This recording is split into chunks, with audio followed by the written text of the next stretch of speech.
브라질 상파울루에서 애틀란타로 향하던 델타 항공기가 이륙 직후 발생한 화재로 긴급 회항했습니다. 중동 전쟁 여파로 휘발유 가격이 치솟으면서 LA는 평균 휘발유 가격이 $6를 돌파했고 전국 평균 가격도 $4를 넘어섰습니다. 조기 종전에 대한 기대감이 반영되면서 국제 유가는 내렸고 뉴욕 증시는 급등했습니다. 연방대법원이 출생 시민권 제한의 위헌 여부를 둘러싼 심리를 앞두고 있습니다. 캘프레시가 영주권, 시민권자 중심으로 내일부터 자격 제한을 해 사실상 지원이 대폭 축소됩니다. 2026년 아스테바 헬스플랜은 식료품과 일반 의약품 비용으로 연체대 2,880불까지 혜택을 드립니다. 사용하지 않은 금액은 다음 달로 2월됩니다. 자세한 내용은 1888-688-8584로 문의하세요. 메디케어 가입자라면 치과 비용도 걱정하지 마세요. 2026년 아스티바 헬스플랜은 연체대 3,560불까지 치과 혜택을 제공합니다. 자세한 내용은 1888-688-8584로 문의하세요. 시청자 여러분 안녕하십니까? KBS 아메리카 뉴스입니다. 브라질 상파울루에서 애틀란타로 향하던 델타 항공기가 이륙 직후 발생한 화재로 긴급 회항했습니다. 사고기에는 한인 탑승객도 있었던 것으로 확인됐습니다. 첫 소식 이유수 기자입니다. 이륙 중인 항공기를 한 승객이 촬영한 영상입니다. 지면과 떨어지기 시작한 항공기 왼편 날개에서 강한 불꽃이 연달아 발생하면서 승객들은 당황스러운 모습을 감추지 못합니다. 시간이 지나면서 불꽃은 폭발로 이어졌고 승객들은 참았던 비명을 지르기 시작합니다. 해당 항공기는 지난 29일 자정에 임박한 시간 브라질 상파울루 구아룰루스 국제공항에서 이륙해 애틀랜타 하츠필드 잭슨 국제공항으로 향하던 델타 항공 104편이었습니다. 해당 기체는 에어버스사의 330-300으로 확인됐는데 화재 당시 한인을 포함한 272명의 승객과 승무원 14명이 탑승하고 있었던 것으로 집계됐습니다. 공개된 영상에서는 실제 당황스러움을 감추지 못하는 한인 탑승객들의 목소리도 담겨 있었습니다.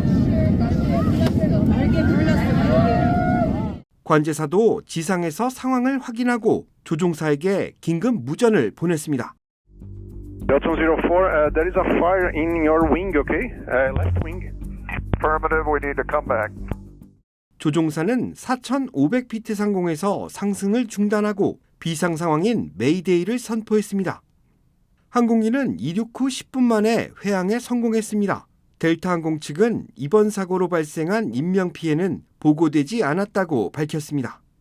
하지만 항공기에서 떨어진 불꽃의 영향으로 공항 일부 구역에 화재가 발생해 항공기 이착륙이 일시 중단되는 일이 벌어진 것으로 확인됐습니다. 연방항공청과 브라질 민간항공국은 해당 항공기가 이륙하던 시점 조류가 목격됐다는 보고가 있었다고 밝혔습니다. 그러면서 항공기 엔진과 조류가 충돌하는 버드 스트라이크 현상으로 엔진에서 화재가 발생했을 가능성을 두고 조사를 펼치고 있다고 발표했습니다. KBS 뉴스 이우수입니다. 중동 전쟁 여파로 휘발유 가격이 치솟으면서 LA는 평균 휘발유 가격이 $6를 돌파했고 전국 평균 가격도 $4를 넘어섰습니다.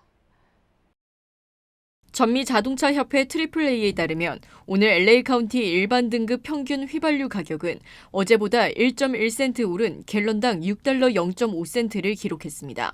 LA 휘발유 가격이 $6를 넘은 것은 지난 2023년 10월 8일 이후 처음입니다. LA 휘발유 가격은 지난 41일 가운데 40일 동안 올랐으며 이 기간 총 $1 38.6센트가 상승했습니다.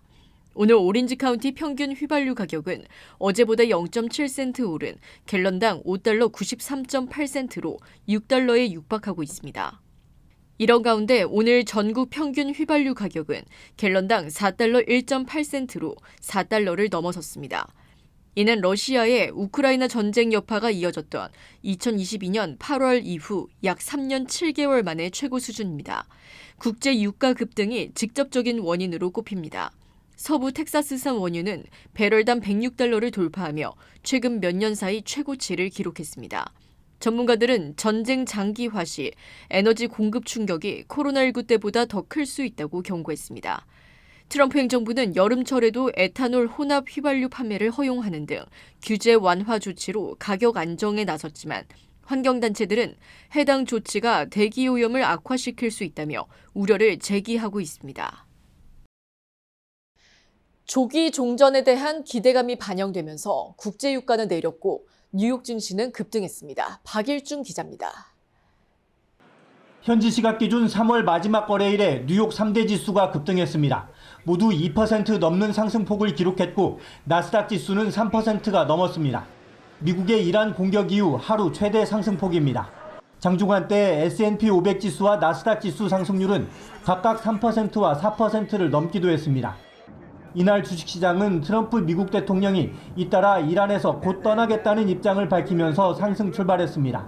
이후 페제시키안 이란 대통령이 코스타 유럽연합 이사회 의장과의 통화에서 종전 의지를 밝혔다는 이란 국영통신사의 보도를 블룸버그 통신이 전하면서 오름폭을 키웠습니다. 이 소식에 국제유가는 내렸습니다.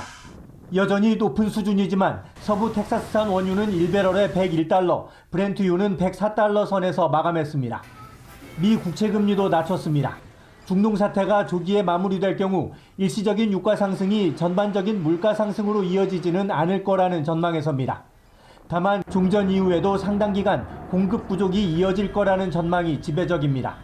Even if tomorrow we would see the Strait of Hormuz open, it still takes weeks to months to open up those refineries, and repair damages can take years on some of the damages that have been done. 결국 유가가 예전 수준으로 쉽게 돌아가기는 어렵다는 뜻입니다. 그래서 현재 자산 시장이 유가 충격을 과소평가하고 있다는 경고도 이어지고 있습니다. 뉴욕에서 KBS 뉴스 박일중입니다. 연방대법원이 출생시민권 제한의 위헌 여부를 둘러싼 심리를 앞두고 있습니다. 대법원이 헌법이 아닌 1940년 연방법을 근거로 우회 판단을 내릴 가능성도 제기되고 있습니다. KBTV 김은지 기자입니다. 연방대법원이 내일 출생시민권을 제한하려는 트럼프 대통령의 행정명령이 적법한지에 대해 공개 변론을 진행합니다. 해당 행정명령은 부모 중 최소 1명이 시민권자나 영주권자가 아닐 경우 미국에서 태어난 자녀에게 자동으로 시민권을 부여하지 않도록 하는 내용을 담고 있습니다. 트럼프 대통령은 심리를 앞두고 출생시민권 제도를 강하게 비판하며 논쟁에 불을 지폈습니다. 트럼프 대통령은 이 제도가 노예의 자녀를 위해 도입된 것이지 중국 등 외국 부유층의 원정 출산을 위한 것이 아니라고 주장했습니다. 최근 미국 정치권에서는 출생시민권 논쟁의 초점이 불법 이민 문제에서 중국인 원정 출산 문제로 확장되는 흐름으로 번지고 있습니다. 하지만 실제 통계를 보면 이 같은 주장과는 다소 차이가 있습니다. 전체 미국 출생자 가운데 비거주 외국인 산모의 비중은 0.23% 수준이며 비거주 중국인 산모는 0.003%에 불과한 것으로 나타났습니다. 출생시민권 제도는 남북전쟁 이후인 1868년 노예와 그 자녀의 시민권을 보장하기 위해 도입된 수정헌법 제14조의 근거를 두고 있습니다. 이후 1898년 원킴 아크 판례를 통해 중국계 이민자의 자녀에게도 시민권이 인정되며 적용 범위가 확립됐습니다. 이번 사건의 핵심 쟁점은 헌법 조항 중 미국에서 태어나고 그 관할권에 속하는 자라는 문구의 해석입니다. 트럼프 행정부는 이를 미국에 대한 충성 의무로 제한 해석해야 한다고 주장하며 불법 체류자 자녀는 포함되지 않는다는 입장입니다. 반면 기존 판례와 다수 법원은 외교관 자녀 등 극히 예외적인 경우를 제외하고는 대부분 시민권을 인정해왔습니다. 다만 대법원이 반드시 헌법 해석에 나서지 않을 가능성도 거론됩니다. 1940년 제정된 시민권 관련 연방법이 동일한 표현을 포함하고 있어 행정명령이 이 법을 위반했는지 여부만으로도 판단이 가능하기 때문입니다. 이 같은 우회 판단은 사법부의 자제 원칙과도 맞닿아 있습니다. 존 로버츠 대법원장이 강조해온 것처럼 사건 해결에 필요하지 않다면 헌법적 판단을 피하는 것이 원칙이라는 점이 고려될 수 있습니다. 반면 트럼프 행정부는 1940년 법 역시 헌법과 동일하게 해석해야 한다며 반박하고 있습니다. 과거 입법 당시의 해석이 아니라 현재의 헌법 기준을 적용해야 한다는 주장입니다. 이를 위해 과거 평등 보호 조항이 인종 분리를 허용하는 방향으로 해석됐지만 현재는 그렇지 않다는 사례까지 제시하고 있습니다. 정치적 파장도 주목됩니다. 최근 상호관세 정책에 이어 출생심의권 제한까지 위법 판단이 내려질 경우 트럼프 행정부에 상당한 정치적 부담으로 작용할 수 있다는 분석이 나옵니다. 한편 만약 대법원이 연방법 위반만을 이유로 트럼프 행정명령을 무효화할 경우 헌법 해석 문제는 남게 되며 의회가 관련 법을 개정할 경우 정책 추진 여지는 다시 열릴 수 있습니다. 현재 공화당을 중심으로 관련 입법 시도는 이어지고 있지만 아직 의회를 통과하지는 못한 상태입니다. 이번 판결은 누가 미국 시민인지를 가르는 중대한 향방을 제시할 것으로 보입니다. KBTV 뉴스 김은지입니다. 최고의 한인 암 전문의와 함께하면 치료가 달라집니다. LA 한인타운과 부에나파크에 위치한 USC 노리스 종합암센터. 언어나 문화적 어려움 없이 치료에만 집중할 수 있도록 한인 의료진이 상담하고 진료해드립니다. 다양한 분야의 전문의들이 협진을 통해 진단과 치료에 최선을 다하며 임상시험 참여의 기회도 제공합니다. 환자를 먼저 생각하는 마음. USC 노리스 종합암센터. 오늘 예약하십시오. 치명 믿을 수 있습니다. 치명 포장하지 않습니다. 그 대신 정관장은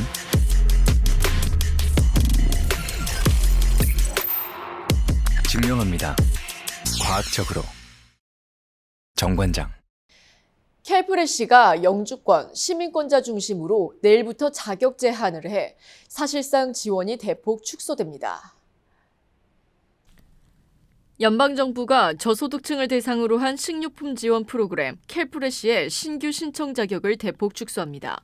시행일은 4월 1일인 내일로 LA 카운티 사회복지국에 따르면 이번 조치는 연방의회를 통과한 법안에 따른 것으로 캘프레시 신규 신청 자격이 시민권자와 영주권자 중심으로 제한됩니다. 특히 영주권자의 경우에도 미국 거주 기간이 5년 미만일 경우 18세 미만, 장애인, 미군 복무 경력 등 추가 조건을 충족해야 합니다. 비시민권자라도 시민권 자녀를 둔 경우 신청 자체는 가능하지만 실제 수급 여부는 개별 심사를 통해 결정됩니다.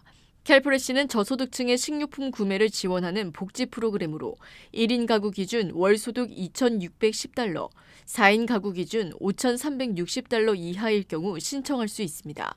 수혜자는 EBT 카드로 식료품점과 지정 매장에서 식품을 구매할 수 있으며 지원금은 매달 충전됩니다. 개빈 뉴섬 캘리포니아 주지사가 2028년 대통령 선거 민주당 후보 경선에 나설 경우 아시아 태평양계를 포함한 캘리포니아 소속 민주당 유권자들 사이에서 1위 후보로 나타났습니다. UC 버클리 정부학연구소가 최근 발표한 여론조사 결과에 따르면 캘리포니아 민주당 등록 유권자의 28%가 뉴섬 주지사를 2028년 대선 민주당 후보 1순위로 지목했습니다. 이는 14%의 지지율로 2위를 차지한 알렉산드리아 오카시오 코르테스 연방 하원 의원과 11%를 기록한 피트 부티지지 전 연방교통부 장관을 큰 격차로 따돌린 수치입니다. 반면 캘리포니아를 정치적 고향으로 두고 있는 카말라 해리스 전 부통령은 단 9%의 지지를 얻는 데 그쳐 안방에서 4위로 밀려났습니다. 이번 여론조사는 지난 3월 9일부터 15일까지 캘리포니아 등록 유권자 5,109명을 대상으로 영어와 스페인어로 실시됐고 표본 오차는 2%포인트로 95% 신뢰 수준이라고 정부학연구소는 설명했습니다. 아시아계 유권자들을 포함한 인종별 지지 성향 조사도 눈길을 끌었는데 아택의 민주당 유권자 중 가장 많은 29%가 뉴섬 주지사를 차기 대선 후보로 꼽았습니다. 또한 라티노 53%, 흑인 49%, 백인 36%의 지지를 얻었습니다. UC 버클리 정부학연구소는 캘리포니아 주민들이 뉴섬 주지사의 전반적인 주 정부 운영에 대해서는 주택 가격, 노숙자 문제 등에서 엇갈린 시선을 보내고 있다고 분석했습니다. 트럼프 대통령의 4억 달러짜리 백악관 연회장 공사가 법원 명령으로 중단됐습니다. KBTV 신영주 기자입니다. 트럼프 대통령의 백악관 대규모 개조 계획이 법원에서 막혔습니다. 리처드 리언 연방지방법원 판사는 오늘 의회 승인 없이 백악관 연회장 공사를 추진할 권한이 있다는 트럼프 대통령의 주장을 기각하고 공사 중단을 명령했습니다. 리언 판사는 판결문에서 미국 대통령은 미래의 대통령 가족을 위한 백악관의 관리자지 주인이 아니다라며 트럼프 대통령이 주장하는 권한을 규정한 법률은 없다고 지적했습니다. 트럼프 대통령은 지난해 10월 기존 200명 규모의 만찬장이 너무 협소하다는 이유로 백악관 동관을 철거하고 1000명을 수용할 수 있는 대형 연회장 건설에 착수했습니다. 사업비는 4억 달러로 세금이 아닌 기업가 개인의 기부금으로 충당하면 의회 승인이 필요 없다는 논리를 내세웠습니다. 이에 국가역사보존협회가 공사 중지 소송을 제기했고 법원이 이를 받아들인 겁니다. 이번 판결은 트럼프 대통령이 임기 내내 자신의 이름을 공공시설과 제도에 새겨온 행보와 맞물려 더욱 주목받고 있습니다. 케네디 센터를 트럼프 케네디 센터로 개명했고 달러 지폐에 현직 대통령으로는 사상 처음으로 자신의 서명을 넣기로 했습니다. 해군 차세대 전함에는 트럼프급이라는 한 명이 붙었고 플로리다 판비치 국제공항도 도널드 트럼프 국제공항으로 개명하는 법안이 서명돼 연방항공청 승인 절차를 거쳐 올해 7월 1일부터 효력이 발생할 예정입니다. 30일에는 플로리다주 마이애미에 건설될 47층 규모의 대통령 기념 도서관 조감도도 공개됐습니다. 꼭대기에는 성조기를 상징하는 빨강, 흰색, 파랑의 첨탑이 솟아있고 내부에는 황금색 에스컬레이터와 주목을 지켜든 트럼프 대통령의 대형 황금 동상 에어포스1으로 추정되는 항공기 전시도 계획돼 있습니다. 건립 비용은 수억 달러 규모로 기부금으로 충당할 계획입니다. 법원의 공사 중단 명령으로 백악관 연회장 계획이 어떻게 될지 주목됩니다.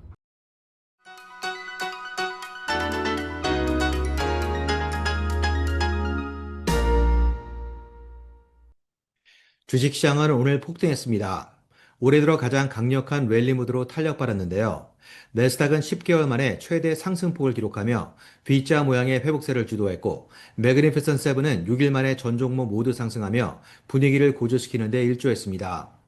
어제 개장 초 랠리 모드가 몇 시간 만에 데드캣 바운스로 끝나버렸던 것과 정반대로 오늘은 개장 초 랠리 모드가 폭등세로 발전했고 공포지수는 전날 대비 17%나 폭락했습니다. 트럼프 대통령의 군사작전 종료 시사 발언에 이어 후반에 이란 대통령 역시 확실한 보장이 있다면 전쟁을 끝낼 의향이 있다고 전해진 보도는 이미 불붙어 있는 매수 심리에 기름을 부었습니다. 8주 만에 제대로 작동한 포모 현상이 올해 들어 최고 수준의 패닉 바잉으로 이어진 건데요. 전망치를 밑돌며 3개월 최저치를 기록한 시카고 PMI나 예상치에 못 미친 구인 건수는 모두 묻혀버리며 개장 내내 쉴 새 없이 몰려온 패닉 바잉의 기세를 전혀 꺾지 못했습니다. 그만큼 지정학적 불확실성이 해소될 거라는 기대감만으로도 불붙은 매수 심리가 전쟁과 무관한 변수로는 쉽게 꺾이거나 가라앉지 않을 것이라는 분위기가 형성됐습니다. 다만 내일 ADP 민간 고용과 금요일 비농업 부분 취업자 수를 앞두고 긴장감이 여전히 남아있는 만큼 오늘 폭등세가 또 하나의 데드캣 바운스로 끝날 수 있다는 경계심은 사라지지 않았습니다. 지금까지 김지한이었습니다.